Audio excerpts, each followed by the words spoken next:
So before we look at some webinar companies and see, what they offer and what they look like, let's just spend 5 minutes and talk about what to look for in a webinar company. Now, obviously, there are a lot of webinar companies out there. There's many, many different providers, all with different features, different benefits, and so on and so forth.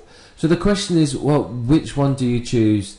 And that's part of the answer we're hoping to answer, part of the question we're hoping to answer in this video. So firstly, you've got to know your budget. How much money have you got to spend on running the webinar?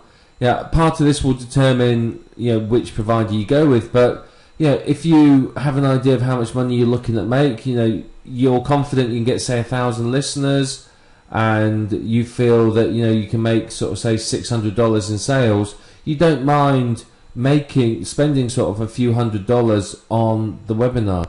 So you have to understand what to expect to make from the webinar. If you're purely list building, but that you're going to make money off them sort of once they become on your list, you'll go, yeah, okay, I don't mind spending money. But if you're sitting there thinking, well, I'm not going to make any money from this at all, what's the point in spending too much money? So you've got to understand your budget. You need to know really what you're aiming to achieve from your webinar, and that's going to help you determine how much money you are going to spend on it all. So, get to grips with your budget first of all, know how much money you've got available to spend. So you need to know as well, do you want to have the session recorded? Are you going to say, well, yeah, I want to record this webinar because I want to, I don't know, maybe you want to say, well, I want to market it later on, use it as a product, have a replay available. In which case, yeah, sure, you're going to have to, you are going to have to get it recorded. So do they offer a record facility?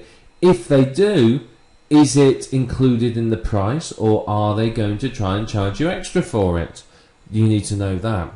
What's the reliability of this webinar company? Are they there for the long term? Do they offer good quality? Do they have problems? Go and look at people's reviews. Have other people found it? Have they had issues, or have they found no problems at all with the company, found them very easy to work for? So look for a few reviews of the webinar company, and that is going to help you again to make your decision.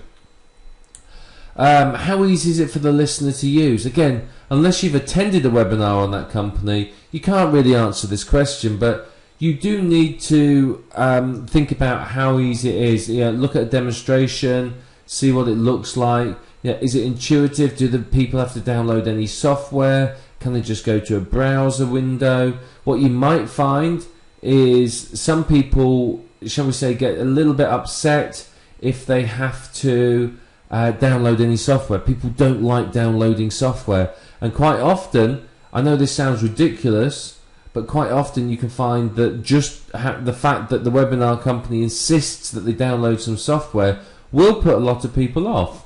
I will admit it often puts me off.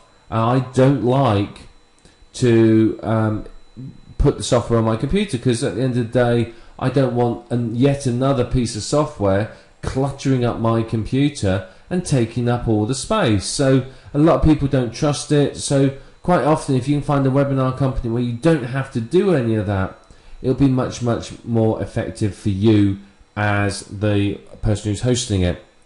Now, you need to, as well, one thing that's useful is being able to host polls and take questions. Can you ask questions of people and get them to take a poll? Can you say, well, does everyone understand how to FTP something to a server? If you get back, 90% of them don't know, you want to cover that. But if you get back that only 10% don't know, you may say, right, well, when you go to the replay, I'll put a video up there of it, and you could take some things offline then that you spend time talking. It helps you if you can run polls to understand what your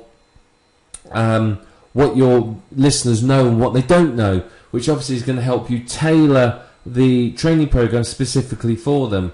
As I said, the last thing you want is to spend an hour explaining how to FTP and how it all works when 90% of your audience knows, because they're going to be bored senseless. So, it's useful to be able to do that. Same with taking questions. You want to be able to take questions. You want to be able to, have people be able to ask questions, because that helps you understand what they do and don't know, and it helps you understand what they don't understand that you're explaining. Because you may think you're explaining something that's crystal clear, but to everyone that's listening, they're scratching their head going, I don't know what he's talking about. What's he talking about? No idea. He's talking gibberish. So, taking questions often helps. Now, whether you answer the questions then and there, or you leave them to the end, that's up to you.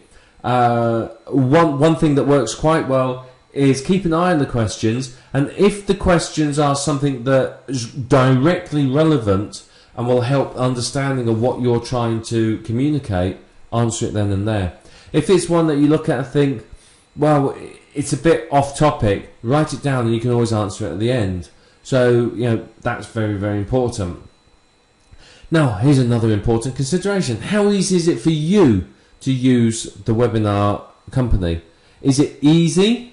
Is it difficult? Is it an intuitive interface? Is it complex? Does it require you to install software? Etc., etc., etc. You have to understand how easy or not easy it is to use the webinar company yourself.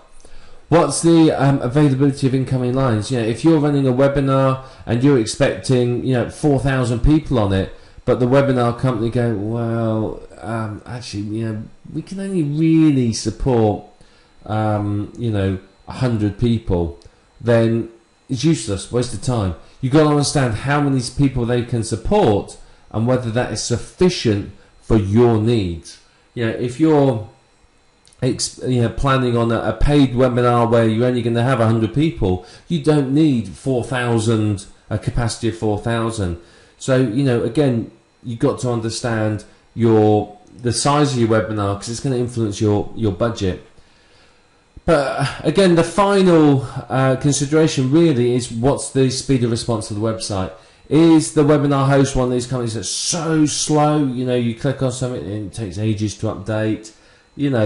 Again, you can get this from other people's experiences. Look for reviews and comments and so on. But I think we're going to look at the webinar companies in a moment, but you have to consider all of these points when you're selecting your webinar company. You do not want to have any issues. This webinar has to be delivered really, really professionally in order for you to maximize your earnings.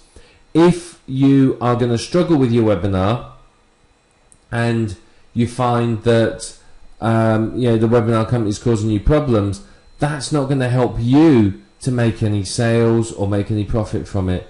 So, please make sure that you consider these. Now, we are going to show you 2 webinar hosts. There are many, many more. Which one you choose is ultimately up to you.